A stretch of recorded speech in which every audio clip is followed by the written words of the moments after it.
السلام علیکم دوستو، آج میں آپ کو ایک ایسی کہانی سنانے جا رہا ہوں جو آپ کے اندر ایک نئی امید جگائے گی۔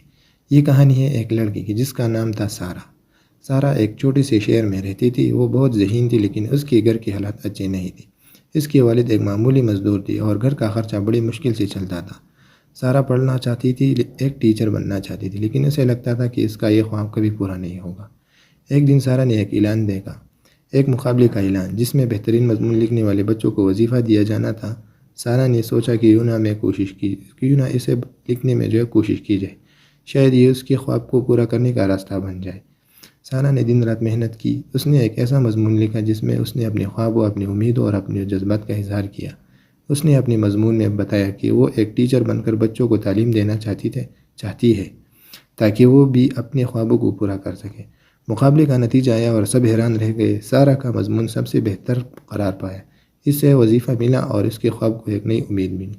سارہ نے محنت سے پڑھائی کی اور ایک دن وہ ایک کامیاب ٹیچر بن گئی۔ اس نے اپنے شہر کے بچوں کو تعلیم دی، ان کے اندر علم کی روشنی پلائی۔ سارہ نے ثابت کر دیا کہ اگر انسان کے اندر ہمت اور حوصلہ ہو تو کوئی بھی مشکل کام وہ روک نہیں سکتے آپ کو۔ دوستو، سارہ کی کہانی ہمیں سکھاتی ہے کہ کبھی اپنے آپ کو کسی سے کم نہ سمجھے، اپنے خوابوں پر یقین رکھیں، محنت کریں اور کبھی بھی ہار نہ مانیں۔ کامیابی آپ کا انتظار کر رہی ہے۔